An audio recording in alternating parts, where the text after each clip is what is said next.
Welcome to ETS बच्चों। कैसे हो आप सभी। आज हमारा डिस्कशन होने वाला है एनसीईआरटी की क्लास 9th की एसएसटी की पॉलिटिकल साइंस बुक पर, जिसका चैप्टर 3, जिसका नाम है इलेक्टोरल पॉलिटिक्स। इसको हम आज पढ़ने वाले हैं। तो बच्चों, आज का हमारा डिस्कशन स्टार्ट करते हैं। उसके पहले एक इंफॉर्मेशन आपको बता देता हूँ। वो इंफॉर्मेशन है कि हमारा ईटीएस का एक टेलीग्राम चैनल है, जिसका नाम क्या है, ETS academy official.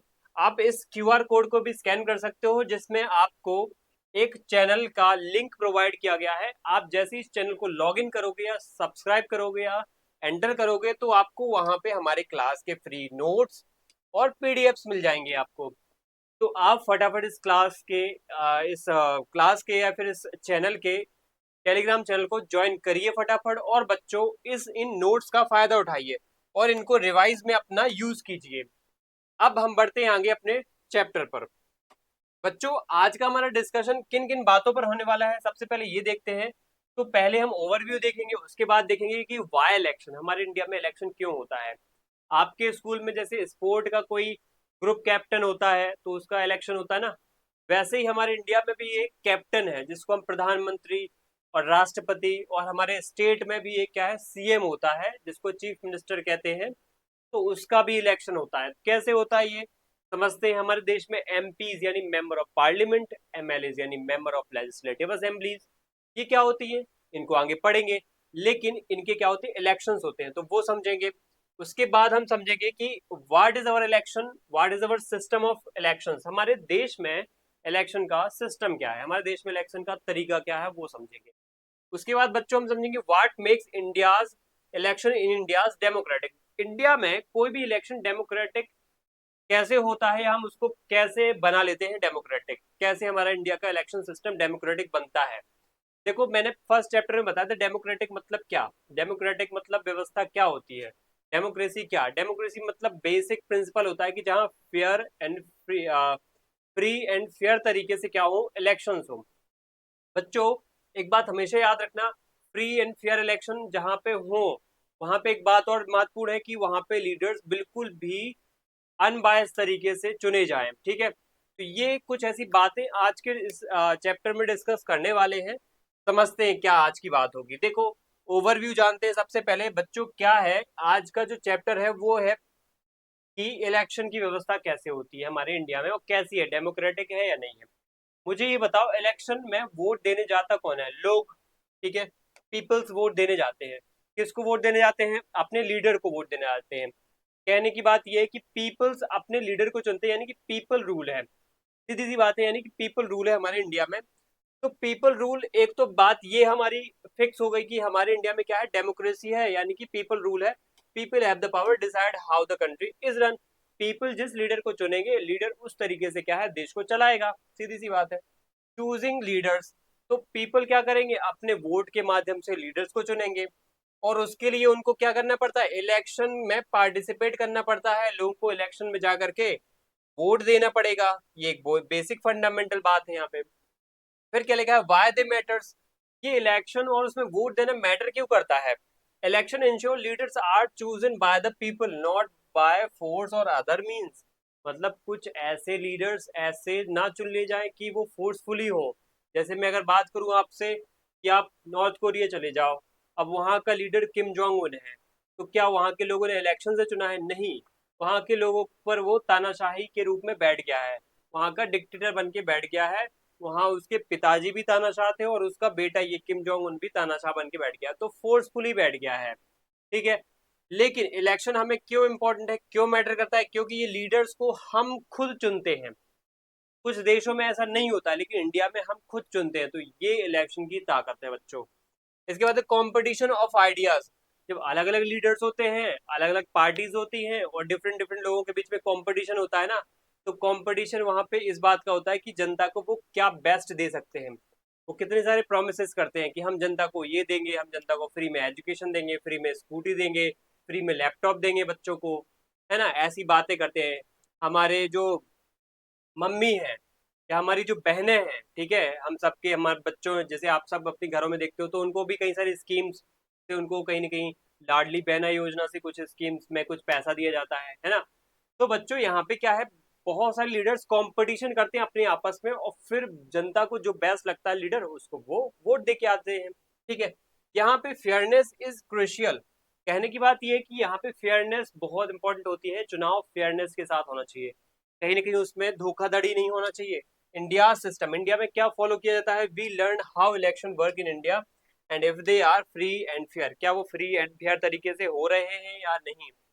The helper. अच्छा, इंडिया में चुनाव कराने का हेल्पर कौन है? इंडिया में चुनाव कराने के लिए कौन सा ऐसा इंस्टीट्यूशन है, बॉडी कौन सी है जो चुनाव कराने में हेल्प करती है, चुनाव करवाती है? ठीक है, तो वो है इलेक्शन कमीशन ऑफ इंडिया, जो कि इंश्योर करता है free and fair election. India में बहुत अच्छे तरीके से इलेक्शन करवाना है तो कौन कराएगा बच्चों? वो कराएगा इलेक्शन कमीशन ऑफ इंडिया। आगे बढ़ते हैं बच्चों कि हमारे इंडिया में इलेक्शन क्यों होते हैं? Why election? Got it? Why election? Assembly election. Haryana की एक कहानी सुनो पहले। देखो, हरियाणा एक ऐसा स्टेट है जहां पे होती है खेती, जहां पे रहते हैं किसान। तो यहाँ पे बहुत सारे फार्मर्स रहते हैं, गेहूं उगाते हैं, चावल उगाते हैं। मुख्य रूप से दो चीजें उगाते हैं, गेहूं चावल। क्या हुआ, एक साल 1980s की बात करूं तो वहां पे किसानों के पास थोड़ा सा क्या हो गया, पैसे वैसे की कमी हो गई, तो उन्होंने लोन वोन ले लिए सरकार से। उन्होंने क्या ले लिया? लोन ले लिया। अब लोन तो तुम लोग समझते ही होगे, लोन मतलब कर्जा ले लिया, है ना? तो कर्जा ले लिया, ऐसी स्थिति में क्या हुआ, किसानों के पास बहुत ज्यादा कर्जा हो गया। अब वो चुका नहीं पा रहे हैं, और उस टाइम पे वहां पे सरकार थी कांग्रेस पार्टी की सरकार। तो उन लोगों ने क्या है, उनके कर्जे कहीं ना कहीं वसूलने के लिए अलग अलग लोग भेज दिए। तो ऐसे में एक नेता आया, एक हीरो आया, उनका नाम था उसका देवीलाल। नाम था एक देवीलाल, लीडर आया है जिसका नाम था देवीलाल। इसने वहां के किसानों से वादा कर दिया कि देखो, जब नेक्स्ट इलेक्शंस होंगे ना तो मैं तुम लोगों का कर्जा माफ कर दूंगा, तुम्हारा लोन माफ कर दूंगा, तुम्हारा लोन वेवर हो जाएगा। तो टेंशन मत लो, मुझे वोट दे दो, मुझे अपना सीएम बना दो, अपना मुख्यमंत्री बना दो, और मैं तुम्हारा कर्जा माफ कर दूंगा। तो ऐसे में क्या हुआ, वहां पे लोगों ने दे दिया वोट देवीलाल को।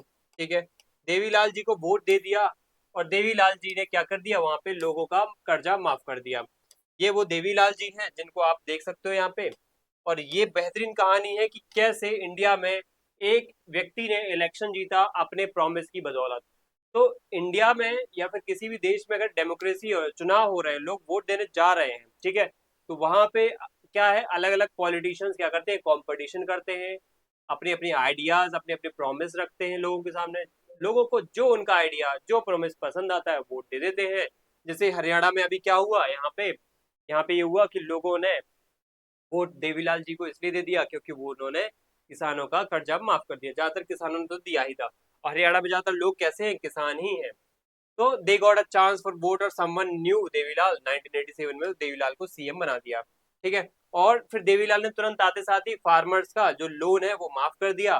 तो एक प्रकार से कह सकते हैं कि बिग कंट्रीज में क्या होता है, जो बड़े देश होते हैं बच्चों, वहां पे एक बात ये होती है कि वहां पे लोग खुद फैसला नहीं लेते हैं। वो क्या करते हैं, बोलते हैं कि हमारा लीडर ये है, हमने इसको चुना है, ये हमारा फैसला लेगा। ठीक है, ये ऐसी बात। जैसे यहाँ पे किसानों का जो फार्म लोन था वो माफ करना था, तो फार्मर्स ने किसको अपना लीडर चुना? देवीलाल जी को। और देवीलाल जी ने क्या कर दिया, उनका फैसला खुद ले लिया और खुद उनका लोन माफ करवा दिया। तो ये होती है क्या, डेमोक्रेटिक व्यवस्था। अब आगे बढ़ते हैं बच्चों। देखो, यहाँ पे एक बात ये समझना, why do we need election? Ultimately देखो, पहली बात अगर आपको समझनी है कि इलेक्शन क्यों होता है, तो पहले समझ लो कि इलेक्शन क्यों जरूरी है। इलेक्शन इसलिए जरूरी है ना बच्चों, कि इलेक्शन होगा तभी तो हमारे देश में डेमोक्रेटिक तरीके से रूलर इलेक्ट होंगे। अगर उनको हम इलेक्शन के थ्रू नहीं चुनेंगे तो वो तानाशाही बन के या फिर राजा बन के, किंग बन के, राजकुमार बन के हमारे देश को रूल करेंगे। तो ये तो व्यवस्था सही नहीं है। देखो, आप स्कूल में भी अगर अपना ग्रुप कैप्टन चुनते हो तो कैसे सब मिल के वोट करते हैं ना, कि हमारा लीडर ये बनेगा, हमारा ग्रुप कैप्टन ये बनेगा, सब वोट देंगे। तो देश में भी वही व्यवस्था होगी। तो देश में क्या होता है कि चूज लीडर, लीडर को चूज किया जाता है। लीडर को यहाँ पे चूज किया जाता है, यानी कि यहाँ पे चॉइसेस होती हैं बहुत सारी। अब देखो, चूज मतलब कब आता है ऑप्शन, चूज का ऑप्शन तब आता है जब बहुत सारी चॉइसेस होती हैं, है ना बच्चों? आपके पास मान लो कोई ए व्यक्ति खड़ा है, बी व्यक्ति खड़ा है, सी है। तो मैंने बी को वोट दे दिया, किसी ने सी को वोट दे दिया, किसी ने ए को वोट दे दिया, ए को मिले 98 वोट, बी को मिले 1 वोट, सी को 1 वोट, तो यहाँ पे जीता कौन? ए व्यक्ति जीत जाएगा चुनाव, ठीक है। तो यहाँ पे चूज किया है हमने, ए को चूज किया, बी को चूज नहीं किया, सी को चूज नहीं किया, ठीक है। तो people get to pick who represent them. के बाद है प्रैक्टिकल फॉर बिग कंट्रीज। यहाँ पे प्रैक्टिकल इसलिए है, देखो बड़े देशों में बड़ी पॉपुलेशन होती है, और बड़ी पॉपुलेशन क्या करती है, चुनाव के माध्यम से अपनी लीडर चुनती है। बिना चुनाव के अपने लीडर नहीं चुन पाएगी। कैसे चुन पाएगी? चुनाव तो होना जरूरी है। ऐसे में कोई व्यक्ति बोल देगा कि नहीं मैं देश का प्रधानमंत्री, तो फिर देश में सभी लोग बोलेंगे नहीं मुझे भी बनना है प्रधानमंत्री। तो एक चुनाव होना चाहिए, हम सब मिलके डिसाइड करते हैं कि हमारा प्रधानमंत्री कौन होगा, ये ज्यादा अच्छी व्यवस्था है, ठीक है बच्चों। Opportunity to change, allow people to vote for different leaders regularly, ठीक है, ये व्यवस्था होती है। और फिर वही जाकर के अकाउंटेबिलिटी भी क्रिएट करते हैं, ठीक है। इसके बाद क्या लिखा है, ऑफर्स चॉइसेस, ये भी एक बहुत अच्छी व्यवस्था है कि gives voters options between different parties and ideas. कि बहुत सारी पार्टीज होंगी, बहुत सारे लीडर्स होंगे, तो वो अपने अपने क्या है प्रोमिसेस रखेंगे। कि कोई लीडर कह रहा है मैं बच्चों को लैपटॉप दूंगा, कोई लीडर कह रहा है मैं बच्चों को स्कूटी दूंगा अगर वो अच्छे नंबर लाते हैं।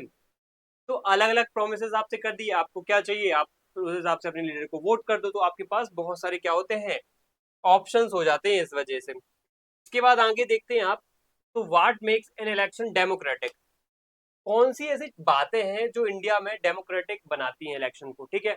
अब आप बताओगे कि क्या वो बातें, बहुत ही सिस्टमेटिक ढंग से अगर देखोगे तो वो है फ्री एंड फेयर तरीके से इलेक्शन होना, और साथ में 1 वोट और 1 वैल्यू होना। अगर मैं हर एक व्यक्ति के वोट को एक काउंट करूं, चाहे वो अनिल अंबानी हो, मुकेश अंबानी हो, या फिर चाहे गरीब से गरीब व्यक्ति भी हो, चाहे अमीर हो, गरीब हो, किसी भी टाइप का व्यक्ति हो, सब बराबर है, तो हम क्या कहेंगे, हम ये कहेंगे कि इंडिया में इलेक्शन जो है वो डेमोक्रेटिक है, बराबर है। Real choices, real choices, there should be different people and parties to vote for offering different ideas, ठीक है। बहुत सारी चॉइसेस होती है जो डिफरेंट डिफरेंट अपने आइडियाज रखते हैं। वोट रेगुलरली, इंडिया में वोट रेगुलर होता ही है, आपको पता है हर 5 साल में चुनाव होता है, हर 5 साल में चुनाव होता है ना। हु पीपल वांट विंस, ठीक है। यहाँ पे ये डिसाइड किया जाता है the person who get the most votes should become the leader. अब ये तो देखो सबको पता है, जिसको सबसे ज्यादा वोट, उसको सब क्या है यहाँ पे लीडर बना दिया जाएगा। नो चीटिंग, चीटिंग नहीं होना चाहिए भैया। Election must be fair and honest too, people can vote freely.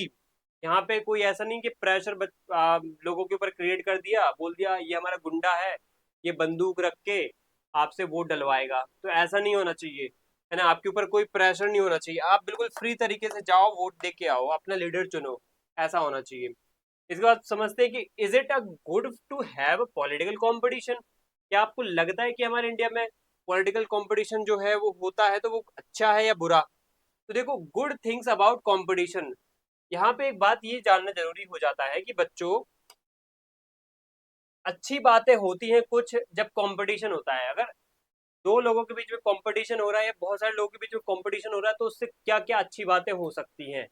पहली बात तो है कि आपको बहुत सारी चॉइसेस मिल जाएंगी कि नहीं मुझे इसको बनाना है, इसको बनाना है, इसको बनाना है, आपकी चॉइसेस बहुत होंगी। और वो लोग आपसे प्रॉमिस भी करेंगे कि हम ये दे देंगे, हम ये दे देंगे। तो लीडर्स ट्राई हार्डर, वो बहुत सारे प्रॉमिस करेंगे, बहुत सारे वादे करेंगे और बहुत मेहनत करेंगे। Parties and leaders try to listen to what people want and work for them, और उनके लिए क्या हम कर सकते हैं और हमें क्या करना चाहिए और क्या करना चाहते हैं वो।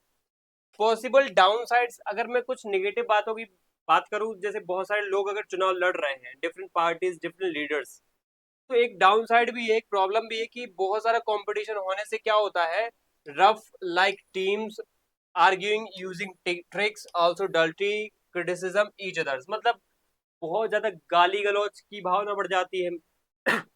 लीडर्स क्या करते हैं, एक दूसरे के खिलाफ क्या करते हैं, बहुत गंदे गंदे शब्द बोलने लगते हैं, ठीक है। जीतने के लिए वो एक दूसरे के ऊपर गाली गलौज, एक दूसरे पर उल्ट पटांग आरोप लगाते हैं। और यहाँ पे लिखा है ना डर्टी क्रिटिसिज्म, और ट्रिक्स वगैरह का भी यूज करते हैं, पैसे वैसे बांटने लगते हैं, खरीदने लगते हैं कुछ नेताओं को कि तुम चुनाव मत लड़ो, मैं तुम्हें इतने पैसे दे दूंगा, और अपने कंपटीशन को खत्म कर देते हैं, अपने कॉम्पिटिटर को खत्म कर देते हैं। तो ये व्यवस्था भी क्या है, डाउन साइड वाली व्यवस्था है। इसके बाद आगे समझते हैं, अब आगे क्या है। देखो एक प्रकार से अब हम मुझे ये समझ में आ गया कि इंडिया जो है हमारा, ये इंडिया है, ये हमारा प्यारा भारत है, जो ये प्यारे भारत के जो झंडे हैं या इसके तले जो हमारे लोग रहते हैं, हमारे लीडर्स रहते हैं, वो हमारी जनता से बहुत सारे प्रॉमिस करते हैं, और हमारी जनता क्या बनी रहती है, हमारी जनता को प्रॉमिस का इतना बड़ा एक क्या दिखाते हैं, सपना दिखाते हैं, और उसमें से एक क्या दे देते हैं, उसमें से एक वोटर को दे देते हैं। ये देखो इसमें रोटियां भरी हुई हैं इस थैले में, और इस थैले के पीछे कौन चल रहा है, ये वोटर चल रहा है, वोटर रूपी कुत्ता चल रहा है। ठीक है, तो वोटर बेचारा क्या है, लालच की दम पे उस प्रोमिसेस को देख के पीछे पीछे चला आता है, बाद में इतने सारे प्रोमिसेस में से कोई प्रोमिस पूरा नहीं होता है, ये आपको भी पता है। और बेचारा वोटर भूखा भूखा भूखा रह जाता है, जैसे ये कुत्ता भूखा रह गया यहाँ पे। तो आपने एक बात समझी कि हमारे इंडिया में एक प्रॉब्लम ये भी है। अब आगे बढ़ते हैं कि अब आगे बढ़ते कि what is our system of election, हमारे इंडिया में इलेक्शन का सिस्टम क्या है। देखो इसमें क्या लिखा है, how are election actually held in our country and let's find out. India में इलेक्शन कैसे होते हैं, है ना, इंडिया में इलेक्शन का सिस्टम क्या है, इसको समझते हैं। देखो इंडिया में इलेक्शन जो है ना रेगुलर बेसिस पे होते हैं। कैसे होते हैं, रेगुलर बेसिस पे। कैसे रेगुलर बेसिस पे, हर 5 साल में चुनाव होते हैं, चाहे लोकसभा का हो चाहे विधानसभा का हो। लोकसभा का चुनाव आपको पता होना चाहिए, देश में पार्लियामेंट है, तो पार्लियामेंट के दो हाउसेस हैं बच्चों, पार्लियामेंट के दो हाउसेस है, एक तो होती है राज्यसभा, ठीक है, और एक होती है लोकसभा। मैं यहाँ पे लोकसभा को शॉर्ट में लिख रहा हूँ LS, और राज्यसभा को लिख रहा हूँ RS, ठीक है। तो एक होती है राज्यसभा RS और एक होती है लोकसभा LS, ठीक है। तो वही अगर मैं स्टेट में चाहूँ, स्टेट में जैसे अलग अलग राज्य में जाऊँ, मध्य प्रदेश, उत्तर प्रदेश, राजस्थान, हरियाणा, बिहार, झारखंड, महाराष्ट्र, ठीक है, तो यहाँ पे होती है लेजिस्लेटिव असेंबली। इनको बोलते हैं, इनको हम क्या बोलते हैं, विधानसभा। इनको क्या बोलते हैं हिंदी में, विधान सभा।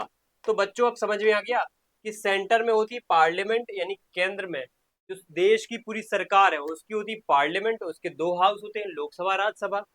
अगर आप स्टेट में आओगे तो उनकी भी एक हाउस होती है, उसको बोलते हैं विधानसभा। किसी किसी राज्य में दो हाउस होते हैं, जैसे विधानसभा और विधान परिषद बच्चों, लेकिन हमारे लिए काम का सिर्फ विधान सभा है यहाँ पे। तो बच्चों यहाँ पे हर 5 साल में इनके चुनाव होते हैं, चाहे वो लोकसभा की बात कर लो चाहे विधानसभा की बात कर लो। अच्छा, राज्यसभा के चुनाव कब होते हैं, राज्यसभा के चुनाव 6 साल में होते हैं। और राज्यसभा के चुनाव में वोट जो है ना, लोग, इंसान, पीपल्स नहीं देते हैं, ठीक है। इनके वोट क्या है, इंडायरेक्टली होते हैं, वोटिंग इंडायरेक्टली होती है इनकी, और इनके वोट देते हैं विधायक, ठीक है।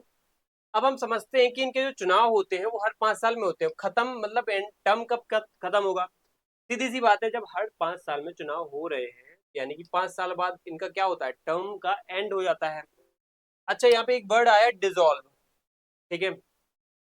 अब मैं एक बात बोलता हूँ कि मान लो, ठीक है, मान लो 5 साल हो गए तो चलो ठीक है, आप फिर से चुनाव होगा।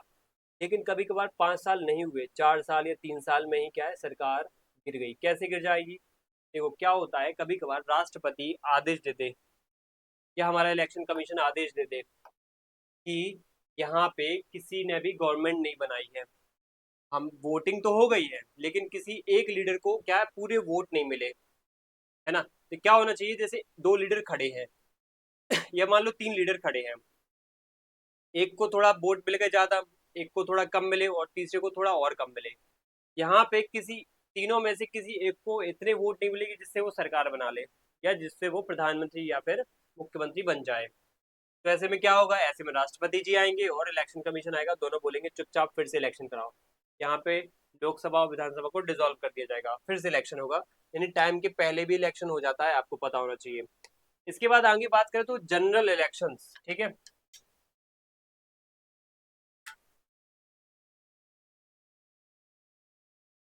क्या होते हैं जनरल इलेक्शन, देखो जनरल इलेक्शन होते हैं मतलब लोकसभा के चुनाव। अभी हाल में 2024 में लास्ट ईयर लोकसभा के चुनाव हुए थे, 18th नंबर की लोकसभा के, ठीक है। मतलब इसके पहले 17 लोकसभा बन चुकी हैं बच्चों, आपको ये पता होना चाहिए। अभी जो 2024 में चुनाव हुए ना, वो 18वें चुनाव हुए हैं लोकसभा के, ओके।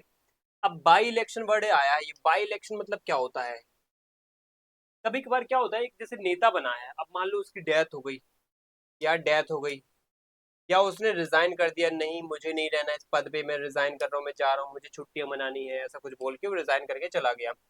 तो ऐसे में वो पद खाली हो जाएगा, वो पोस्ट खाली हो जाएगी, तो फिर से वहां पे चुनाव कराया जाता है, इसको बाई इलेक्शन कहते हैं, उपचुनाव कहते हैं, ठीक है। तो ये होता रहता है आए दिन। इसके बाद आगे देखते हैं क्या है, इलेक्टोरल कॉन्स्टिट्यूएंसीज, देखो इसके बारे में समझो। क्या होता है कि देश इतना बड़ा है हमारा, देखो इंडिया कितना बड़ा है हमारा, इंडिया में दिखाता हूँ बहुत बड़ा है। अब इंडिया में आपको पता है हमारे इंडिया में कितने स्टेट हैं, हमारे इंडिया में 28 स्टेट्स हैं, ठीक है। तो इतने सारे स्टेट्स हैं। अच्छा, अब यहाँ पे मुझे ये पता कैसे चलेगा कि इतने सारे लीडर्स जो बनाए जा रहे हैं वो कौन से एरिया से बनाए जा रहे हैं। तो पूरे इंडिया को क्या किया, एक प्रकार से ऐसे देखो तो इस इंडिया को इतने छोटे छोटे हिस्सों में डिवाइड कर दिया। जैसे मैं यहाँ पे एग्जांपल बताता हूँ, ठीक है।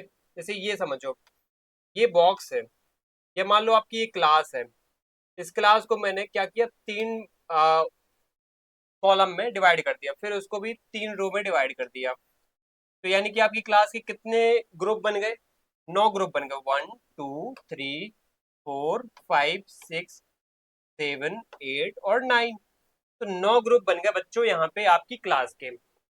अब यहाँ पे मान लो इस ग्रुप में कितने बच्चे हैं, इस ग्रुप में 6 बच्चे, इसमें भी 6 बच्चे, इसमें भी 6 बच्चे, यानी कि हर एक ग्रुप में 6 6 बच्चे हो जाएंगे, ठीक है। तो हर एक ग्रुप में 6 6 बच्चे, और वो क्या करेंगे, अपने लीडर चुनेंगे। जैसे ए ग्रुप ने अपने लीडर बनाए ए को, दो दूसरे वाले ग्रुप से अपना लीडर बना बी, और तीसरे वाले ग्रुप से यहाँ पे हम इससे देख लेते हैं। देखो ए वाले ग्रुप का लीडर ए है, दूसरे वाले का बी है, सी तीसरे वाले का सी, चौथे वाले का डी, पांचवे वाले ग्रुप का है ई हो जाएगा, छठे वाले का एफ हो जाएगा, सातवें वाले का जी हो जाएगा, आठवें वाले का एच हो जाएगा, नौवे वाले का आई हो जाएगा। तो ये क्या है, इन 6 6 लोगों ने अपने अपने ग्रुप का एक लीडर चुन लिया है। आई बात समझ में। तो आपकी क्लास के ऐसे लीडर बनाए जाते हैं। सेम यही बात आप इंडिया में देखोगे ना, तो इंडिया में भी आपको देखने को मिलेगा। क्या होता है, इंडिया को ऐसे छोटे छोटे ग्रुप में बांट दिया, देख रहे हो आप लोग फोटो में, ऐसे इंडिया को छोटे छोटे ग्रुप में बांट दिया। कुछ ग्रुप बड़े हैं एरिया वाइज, है ना, देख सकते हो, लेकिन वहां पे पॉपुलेशन सब जगह बराबर ही है। चाहे कितना भी बड़ा एरिया दिख जाए, लेकिन वहां पे पॉपुलेशन आपको 10 लाख के आसपास ही मिलेगी, यानी 10 लाख में एक एमपी यानी एक सांसद बनता है, ठीक है। ये हमारे देश की सांसद की सीटें ऐसे डिवाइड होती हैं, सांसद, ठीक है, लोकसभा सांसद जो होते हैं। तो इलेक्शंस जो होते हैं, इलेक्टोरल कॉन्स्टिट्यूएंसीज आपने देख ली किस तरीके से इंडिया को डिवाइड किया गया है। कंट्री को वोट्स के लिए वोटिंग एरियाज फिक्स करे गए हैं। Elections, the country and the states are divided into different areas called electoral constituencies. फिर 1 रिप्रेजेंटेटिव पर एरिया वहां पे होता है। People living in 1 constituencies vote for 1 representative, है ना। जैसे यहाँ पे आप देख सकते हो कि ये एरिया मान लेते हैं, मान लो मैं एक यहाँ पे एक एरिया मार्क करता हूँ, वो है पिंक कलर से, ठीक है। आप पिंक कलर से देखना, ये मान लो एक एरिया मार्क किया मैंने, ये वाला एरिया, ठीक है। अब यहाँ पे लगभग इस एरिया में कितनी पॉपुलेशन रहती है, इस एरिया में रहती है 10 lakhs, ठीक है। ये मैं अपने अंदाजे से नहीं बता रहा हूँ, ये एक्चुअल नंबर है, 10 lakhs पॉपुलेशन यहाँ पे रहती है। ये 10 लाख लोग क्या करेंगे, अपना एक लीडर चुनेंगे, लीडर, ठीक है, अपना एक रिप्रेजेंटेटिव या लीडर, इसको रिप्रेजेंटेटिव भी बोल सकते हैं या लीडर बोल सकते हैं। तो ये लोग क्या करते हैं, इस तरीके से अपने लीडर चुनते हैं। इस तरीके से देश भर में कितने ऐसे लीडर्स चुने जाते हैं, ऐसे 543 कॉन्स्टिट्यूएंसीज है। यानी कि भारत जो है, पूरे इंडिया जो है ना, 543 ऐसे कॉन्स्टिट्यूएंसी सीट्स में डिवाइडेड है, ठीक है। तो आपको बात समझ में आई कि इंडिया को इतने सारे पार्ट्स में डिवाइड किया गया है, और हर एक पार्ट से एक एक रिप्रेजेंटेटिव है। तो इंडिया में रिप्रेजेंटेटिव या लीडर्स कितने हो जाएंगे, 543 लीडर हो जाएंगे, 543, ठीक है। उसमें जनरल कैटेगरी के 412, रिजर्व्ड एससी के 84 हो जाएंगे, एसटी के 47 हो जाएंगे, 47, ओके। अब यहाँ पे पीछे हमने क्या पढ़ा था कि इक्वल पॉपुलेशन पर होना चाहिए। हमने देखा ना कि ईच कॉन्स्टिट्यूएंसी शुड हैव रफली the same number of people living in, so everyone's votes has equal importance. मैंने यहाँ पे बताया था ना कि हर एक एरिया की जो पॉपुलेशन होती है वो बराबर होती है। एरिया एरिया का जो साइज है वो थोड़ा सा वेरी कर सकता है। जैसे ये देखो, इतना बड़ा एरिया है, कहीं पे इतना छोटा सा एरिया है, लेकिन यहाँ पे भी 10 लाख पॉपुलेशन होगी और यहाँ पे बच्चों 10 लाख पॉपुलेशन होगी। तो कहने की बात ये है कि जिस तरीके से आपके स्कूल में क्लास को हमने बांटा था ना 9 पार्ट में, वैसे ही एक देश को भी, हम इंडिया को भी 543 पार्ट्स में बांट देते हैं, और हर एक एरिया से क्या होता है, 10 10 लाख लोग अपने अपने लीडर को चुनते हैं। तो ऐसे 543 लीडर्स इलेक्ट किए जाते हैं, इसको बोलते हैं कॉन्स्टिट्यूएंसी से इलेक्शन। अब यहाँ पे आप ये नोटिस करो कि किसी भी एरिया में कॉन्स्टिट्यूएंसीज होती हैं तो वो 2 चीजों के लिए बनाई जाती है। एक तो लोकसभा के लिए बनाई जाती है कॉन्स्टिट्यूएंसीज, जो कि सेंट्रल गवर्नमेंट की होती है, और एक विधानसभा जो स्टेट गवर्नमेंट के लिए होती है। तो लोकसभा की कितनी कॉन्स्टिट्यूएंसीज है? 543। और स्टेट की अलग अलग स्टेट्स की वेरी करती है। जैसे मैं मध्य प्रदेश की बताऊं तो मध्य प्रदेश में जो कॉन्स्टिट्यूएंसीज है विधानसभा वो 230 है, ठीक है। कुछ राज्यों में 400 है, यूपी जैसे राज्यों में। अब यहाँ पे ये सेंट्रल गवर्नमेंट में लोकसभा की कॉन्स्टिट्यूएंसीज आप देख सकते हो, जैसे मध्य प्रदेश में आप देख सकते हो 29 है ये। देखो एक बात और मैं बताता हूँ, एक चुनाव होता है लोकसभा का, ठीक है, उसमें बनते हैं सांसद, और एक चुनाव होता है विधानसभा का, उसमें बनते हैं विधायक।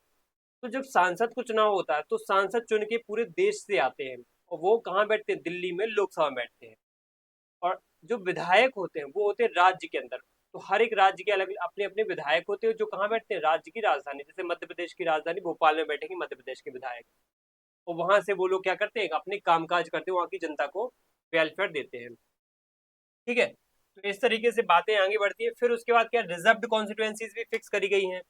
देखो रिजर्व क्यों करी गई? कुछ कॉन्स्टिट्यूएंसीज में रिजर्वेशन लगाया गया है। देखो SC ST के लोग आपको पता है बहुत ज्यादा क्या है, पिछड़े हुए लोग हैं, तो इनके लिए क्या है, रिजर्व करी गई सीट। जैसे कहीं पे किसी इलाके में बहुत सारे ST के लोग रहते हैं, शेड्यूल ट्राइब के लोग, यानी ट्राइबल लोग बहुत रहते हैं, मतलब 100 अगर लोग हैं तो उसमें से 90 लोग ट्राइबल हैं, तो वहां पे रिजर्व होगी सीट किसके लिए? ST के लिए, ट्राइब के लिए।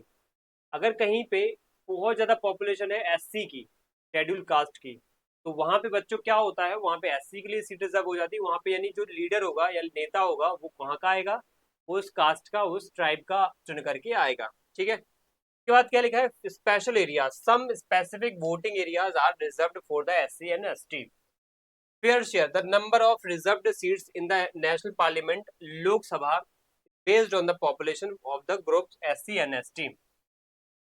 More reservation also been extended to include OBC and women in local level village councils, ठीक है। तो आपने बात समझ ली यहाँ पे कि किस तरीके से यहाँ पे देश में रिजर्वेशन कॉन्स्टिट्यूएंसीज में देखा जाता है। आगे बढ़ते हैं। वोटर लिस्ट क्या होती है? वोटर लिस्ट इस फोटो में देखो, ये एक वोटर है, अपना ID कार्ड उसने दिखाया, और इस व्यक्ति ने उसका नाम पढ़ा, यहाँ पे उसका नाम मिल गया और उसको वोट डालने के लिए मिल गया, ठीक है। तो ये एक लिस्ट इसके पास भी होती है, और इसके पास फोटो आइडेंटिटी कार्ड यानी voter card, voter ID card भी होता है। तो इसको वोटर लिस्ट बोलते हैं। ये वोटर लिस्ट है जो यहाँ पे रखी हुई है ना, ये वोटर ID कार्ड है। तो क्या होता है, हमारे देश में हर एक व्यक्ति जब वोट डालने आता है ना, तो वो ऐसे ही आई कार्ड उसको दिया जाता है, और ऐसे ही वोटर लिस्ट में उसका नाम चेक किया जाता है। एक क्या होती है वोटर लिस्ट, एक ऑफिशियल लिस्ट होती है जो हर एक व्यक्ति को दी जाती है, हर एक व्यक्ति का उसका नाम होता है, और फिर वो इलेक्शन में क्या करता है, वोट डालने के लिए जा पाता है, ठीक है। उसके बाद आगे देखेंगे, तो आगे ये है कि किस प्रकार से ये प्रिपेयर की जाती है, ठीक है। इसको वोटर लिस्ट को बनाया जाता है। देखो हमेशा इलेक्शन के पहले ही बनाया जाएगा, इलेक्शन के बाद तो बनाएंगे नहीं, क्योंकि वोट चाहिए, हमें वोट देना है, तो इलेक्शन के पहले बनाया जाता है। और फेयर चांस फॉर एवरीवन, यहाँ पे कोशिश की जाती है कोई व्यक्ति वोटर लिस्ट में उसका नाम ना छूट जाए। हर एक व्यक्ति का वोटर लिस्ट में नाम होना ही चाहिए। अगर नाम छूट जाता है तो ऐसे में क्या होता है, उस व्यक्ति के साथ अन्याय, यानी उसका वोटिंग राइट छीन लिया गया है।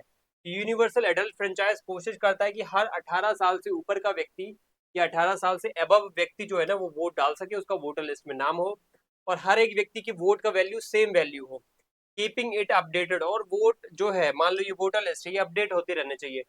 अब देखो हर साल लोगों की एज बढ़ती है, हर साल लाखों करोड़ों बच्चे क्या होते हैं, 18 साल को क्रॉस कर लेते हैं, 18 में लग जाते हैं। तो 18 साल में अगर कोई बच्चा लग जाता है, 18 साल की उसकी एज हो गई है, या फिर वो ज्यादा हो गया, तो उसका नाम वोटर लिस्ट में आ जाना चाहिए, यानी कि वोटर लिस्ट को क्या है, अपडेट हो जाना चाहिए।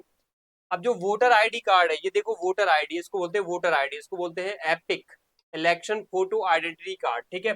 जो हेल्प करता है वोटर को, कि प्रूव करता है वो कि वो आइडेंटिटी उसकी उसी पोलिंग बूथ की है। मतलब कहने की बात ये है कि कोई गांव से मान लो कोई व्यक्ति वोट देने जाता है, तो उसका वोटर ID कार्ड कहाँ का होगा, उसी गांव का होगा। अगर मान लो वो किसी अदर पोलिंग बूथ पे वोट देने चला गया, तो उसको वहां वोटर लिस्ट में नाम ही नहीं मिलेगा, उसको वोट देने ही नहीं मिलेगा। उसका नाम उसी एरिया, उसी गांव के पोलिंग बूथ में ही होगा, वहीं वोट दे सकता है वो, ये आप बात याद रखना। अब आगे बात करते हैं नॉमिनेशन ऑफ कैंडिडेट्स। जैसे आप फोटो में देख रहे होगे, प्रधानमंत्री मोदी जी क्या कर रहे हैं, यहाँ पे अपने कुछ कागज दे रहे हैं इस व्यक्ति को। ये व्यक्ति कोई और नहीं, कलेक्टर है, ये IAS ऑफिसर है, और ये हमारे देश के प्रधानमंत्री हैं। जब चुनाव होता है ना तो कलेक्टर जो जिले के होते हैं ना उनको रिटर्निंग ऑफिसर यानी चुनाव अधिकारी बना दिया जाता है, चुनाव की जिम्मेदारी इनको दे दी जाती है। तो कलेक्टर ही चुनाव अधिकारी जिले में बन जाता है और ये क्या करता है, अलग अलग लोगों से नामांकन भरवाना, उनके लिए मॉडल कोड ऑफ कंडक्ट मतलब रूल्स एंड रेगुलेशन बताने का काम इसका होता है। तो जो नॉमिनेशन होता है, नॉमिनेशन मतलब बेसिक सी बात ये है कि कोई चुनाव लड़ने वाला है कैंडिडेट, तो वो अपना क्या कर रहा है, फॉर्म भर रहा है, फॉर्म फिल कर रहा है, एक प्रकार से फॉर्म को जमा कर रहे हैं प्रधानमंत्री जी। तो जनरली क्या होता है, anyone who is a registered voter can become a candidate, उसको कैंडिडेट बन सकता है। अगर वो 25 साल से ज्यादा का है तो वो इलेक्शन भी लड़ सकता है। इलेक्शन लड़ने के लिए उसको उस पार्टी का टिकट भी चाहिए रहता है, अगर वो किसी पार्टी से लड़ रहा है। अगर उसको पार्टी से नहीं लड़ना है, निर्दलीय लड़ना है, उसको बिना किसी पार्टी के सपोर्ट के अकेले ही खड़ा होना है चुनाव में, तो वो भी हो सकता है। उसको उसके बाद क्या करना पड़ेगा, नॉमिनेशन फॉर्म भरना पड़ेगा, कुछ अमाउंट में पैसा जमा करना पड़ेगा। उसके बाद उसको क्या करना पड़ेगा, फिर अपना कुछ पब्लिक रिकॉर्ड भी रखना पड़ेगा कि उसके ऊपर कोई क्रिमिनल केसेस नहीं है, कोई उसके ऊपर धन संपत्ति से रिलेटेड लाइबिलिटी नहीं है, एजुकेशन उसकी क्या है, कितना पढ़ा लिखा है, ये सब बताना पड़ता है। हेल्पिंग वोटर्स डिसाइड, ऐसे में क्या होता है, हेल्प होती है वोटर्स को कि उनको पता चल जाता है कि जो लीडर हमारे एरिया में खड़ा है इसके पास कितने क्रिमिनल रिकॉर्ड्स है, इसके बाद कितनी संपत्ति है, ये कितना पढ़ा लिखा है, ठीक है। ये सब पता हो जाता है उस एरिया के लोगों को। फिर वो क्या करते हैं, वोट डालने जाते हैं कि हमारा नेता पढ़ा लिखा है कि नहीं, हमारा नेता क्रिमिनल है कि नहीं है, ये सब पता चल जाता है। आप समझते हैं इलेक्शन कैंपेन, देखो ये नेता है और ये लोग क्या कर रहे हैं, कैंपेनिंग में पार्टिसिपेट कर रहे हैं।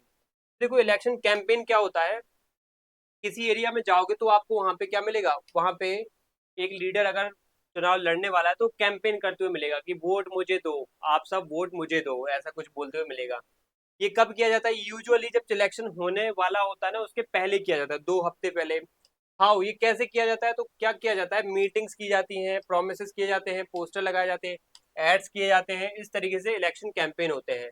जैसे मैं एग्जांपल बताऊं तो कुछ पार्टीज ने किए हैं, जैसे इंदिरा गांधी ने 1971 में एक कैंपेन में एक नारा दिया था, गरीबी हटाओ, 1971 में। फिर उसके बाद जनता पार्टी ने 1977 में इलेक्शन कैंपेन में एक नारा दिया था, सेव डेमोक्रेसी, यानी नारे भी जो दिए जाते हैं ना, जैसे आपने सुना होगा सेव डेमोक्रेसी, गरीबी हटाओ, ये नारे दिए गए थे उस टाइम पे, तो इलेक्शन कैंपेन में इनका यूज किया गया था। लैंड टू द टिलर्स, ये कहाँ यूज हुआ था, वेस्ट बंगाल में 1977 में। A protect for self respect of the Telugus, NT Rama Rao ने टीडीपी पार्टी के अंतर्गत आंध्र प्रदेश में दिया था 1983 में। तो ये कुछ क्या है, नारेबाजी है जो क्या है अलग अलग लीडर्स ने की है और अपने अपने इलेक्शन कैंपेन को आगे बढ़ाया है।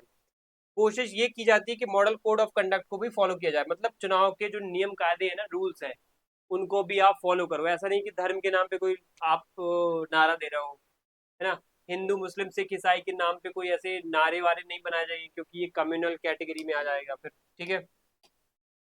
तो ये सब ध्यान रखना पड़ता है। इसके बाद है पोलिंग। अब क्या होता है, जब कैंपेन हो जाएगा फिर होगा कैंपेन के बाद पोलिंग, फिर होगा वोटिंग, वोटिंग के दिन के बाद फिर क्या होगा, क्या वोटिंग के बाद क्या होता है, वोटिंग के बाद होता है फिर वोट को काउंट करना। अच्छा, वोटिंग जिस दिन होती है तो वोटिंग देने जो लोग जाते हैं वो वोट इस मशीन में देते हैं। इस मशीन में जो नेता उनको लग रहा है ये इसको वोट देना है या फिर इसको देना है, तो वो इसके सामने वाला बटन प्रेस कर देते हैं और वोट जिसको गया है तो इस स्क्रीन पे दिख जाता है और यहाँ पे उसको रजिस्टर कर लिया जाता है। तो इस तरीके से वोट दिया जाता है। वोटिंग जब हो जाती है तो फिर उसको वोट को काउंट करते हैं, मशीन में वोट कितने पड़े हैं वो सब काउंट किए जाते हैं और फिर अल्टीमेटली रिजल्ट घोषित किया जाता है। तो इस प्रकार से क्या होता है, इलेक्शन कैंपेन और रिजल्ट खत्म हो जाता है। अब हम लास्ट पढ़ने वाले हैं, वो क्या है, वो है कि what makes elections in India democratic. India में वो कौन सी ऐसी बातें हैं जो इंडिया के इलेक्शन को डेमोक्रेटिक बना देती हैं। देखो सबसे महत्वपूर्ण बात ये है कि इंडिया में जो इलेक्शन है ना वो आता है महत्वपूर्ण तरीके से इंडिपेंडेंट तरीके से, ठीक है। इंडिया में जो इलेक्शन हो रहा है वो हो रहा है इंडिपेंडेंट। इलेक्शन कमीशन यहाँ पे बहुत बड़ा रोल निभाता है, वो पावरफुल भी है, इंडिपेंडेंट भी है, सेम काइंड ऑफ फ्रीडम उसको मिली हुई है जैसे जजेस को मिली हुई है कोर्ट में, ठीक है। जो हमारे चीफ इलेक्शन कमिश्नर है, मतलब हमारे जो देश में चुनाव करवाने वाली सबसे बड़ी बॉडी है ना, इंस्टीट्यूशन है, वो है ये इलेक्शन कमीशन ऑफ इंडिया। और इसके जो हेड है वो है ज्ञानेश कुमार जी, ये इलेक्शन कमिश्नर है, चीफ इलेक्शन कमिश्नर है ये। तो ये अपॉइंट होते हैं प्रेसिडेंट, इनको अपॉइंट किसने किया है, प्रेसिडेंट ने किया है इनको अपॉइंट, ठीक है। और इनको कंट्रोल करना बहुत मुश्किल है, मतलब ये कंट्रोल नहीं है, मतलब गवर्नमेंट इनके ऊपर कंट्रोल नहीं कर सकती है ना। इसलिए नहीं कर सकती क्योंकि गवर्नमेंट जो है वो लोग ही तो उसमें लीडर्स ही तो बैठे हैं।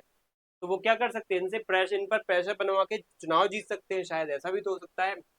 तो कोशिश ये की जाती है कि यहाँ पे इनको आजादी दें, वाइड पावर्स इनको दी जाती है, मेक इन्फोर्स रूल्स। ये इलेक्शन कमीशन और क्या करता है, ये लोग क्या करते हैं, रूल्स बनाते हैं इलेक्शन के, उनको इन्फोर्स में भी लाते हैं, साथ में कोशिश करते हैं कि everyone follow rules, code of conduct and punish those who don't.